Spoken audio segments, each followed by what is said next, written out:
Hello, everyone. So today I'd like to talk about my general thoughts on this pandemic part three.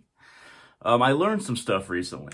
One of the things that I learned is that the toilet paper shortage is not because people are hoarding it necessarily, maybe a little bit, but the main reason is because people are using the restroom at home more. They're not using it at their work and they're not using it at school. So there's a surplus of really crappy toilet paper that you'd find at your job or school, and a real lack of product when it comes to toilet paper that you buy for your home.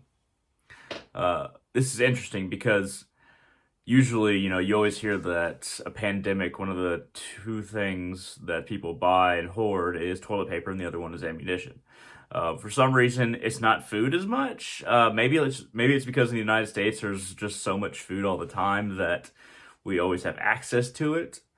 But yeah, toilet paper and ammunition. Strange.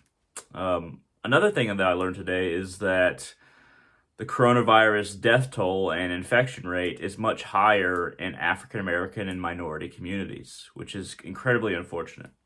But then once you realize that poverty and health services, the ability to quarantine oneself away from a service job, the health advice that you get from your doctors and access to health services is less in poverty-stricken areas. So poverty and lack of health services and infection rates and coronavirus deaths correlate. I think in New Orleans it was 30% of the population is African American. Not New Orleans, Louisiana. 30% of the population African American, but 70% is the amount of corona cases that they make up. It's incredibly unfortunate. It feels like not only do you have to deal with racism and poverty, you have to deal with the coronavirus as well, which is awful. Um, um, so, how can we help people that are in these poverty-stricken areas when they are usually living paycheck to paycheck? They are not in a job that they can stay home and work, and our health services. We do not have universal health care. We have a very capitalistic system of healthcare in the United States. How do you help people that are in that situation? It's really a genuine question because I don't know. I honestly don't know.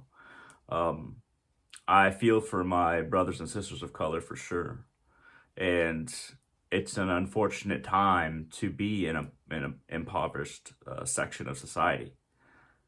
Um, but as this continues to happen, as coronavirus moves on, um, as the number of cases increases, as the number of deaths increases. I think we had 800 deaths, 600 to 800 deaths in New York just today. Um, the bodies are piling up. The morgues are overwhelmed. Um, in a lot of areas, people are isolating, but um, a lot of people are already infected. This social distancing and isolation is very important. And I wish that in the United States we would take it more seriously than we are. I think we're slowly starting to wake up to the fact that we can get other people sick and might not even display symptoms. And um, as individuals, it's really our responsibility to just kind of stay away from other people that aren't in our immediate family. I don't know how far this is going to go. I don't know if it's going to be like the Spanish flu, where millions upon millions of people died. Um, it seems like we have services in place now and ideas about pandemics and how to deal with them now, more so than we did, during the Spanish flu, which is in the very early 1900s. I hope that what we've learned from cases like that, from epidemics like that, is enough to really combat the crisis that we're facing. South Korea, interestingly enough, I think that they had like 50 new cases this today or this week. They're doing very well. Japan's doing fairly well. Um, and for some reason, the United States, even though we're a first world country, we're just a little bit more reckless in those places, as I've said before. Um, In India, there's over 100 million people in isolation or told to stay indoors, basically. Uh, in India, I can imagine it getting very bad because overpopulation, a lot of poverty, and a severe lack of sanitation services in a lot of areas are just the circumstances for a perfect storm. As far as people getting infected and dying there, um, it's encouraging that China is not getting more cases, that they've actually figured out how to deal with it, how to isolate people, how to explain to people that they have to stay indoors, because we actually have more cases than China right now. But a lot of these facts I've already mentioned. I just kind of want to share some of these thoughts. And at my job, where I live, there's approximately 9 people in this town, over 60, 70,000 people in this suburban type town that I live in. I'm describing it very weirdly, but there's about 9 cases, and one of them happens to be somebody who works at my job, and they're staying home, of course. And people are saying it's not confirmed, but they're pretty sure that it's coronavirus. So, got to be very careful at my job. If I don't even know what I'm gonna do if up to, I don't know, 25 to 50% of people at my job get the coronavirus, I'll have no choice but to skip work. I have enough money, I can afford to skip work. But my job, once again, is something that's more of a service industry to where I can't just work from home. So that's going to be an effect on me. But to be honest, I'm much better off than many people in this country and especially in the world. There's a lot of people suffering right now. Uh, luckily, luckily we have a lot of brave nurses and doctors throughout this country and throughout the world who are willing to submit themselves to possibly getting the virus um, to do their job for other people. Those are the real heroes. I get thanked at my job, but those are the real heroes, and we always got to remember that. Nurses and doctors, they're dying at a very increased rate. I hope that we don't have a shortage of nurses and doctors um, before this outbreak really ends and kind of peters out.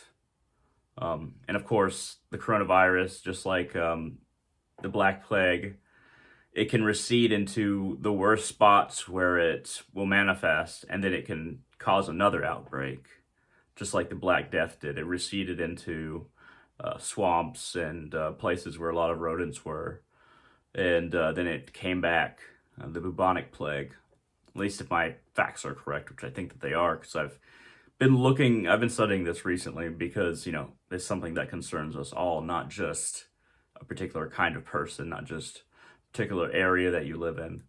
This is worldwide. Um, it's terrible to hear about my brothers and sisters of color who are more at risk because they're impoverished in this nation to a higher degree. And what I found out recently also is that doctors are less likely to test somebody who is um, in a minority. They're more likely to save those tests for white people, unfortunately. And even if the tests are free. So we do even have racism a little bit in the medical community, but I think the vast majority of medical personnel are not racist, but there's still that element that kind of works against people who are in minorities. It's depressing, it's sad, and I hope that we can all work through this together, and that as a humanity we can learn from our mistakes. In a way, it really feels like nature is fighting back a little bit. That's a little bit of a theory.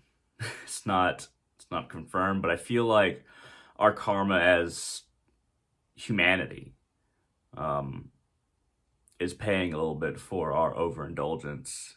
But that's just, I'm not going to say one particular thing caused it, one thing that we're doing, but that's my general feeling.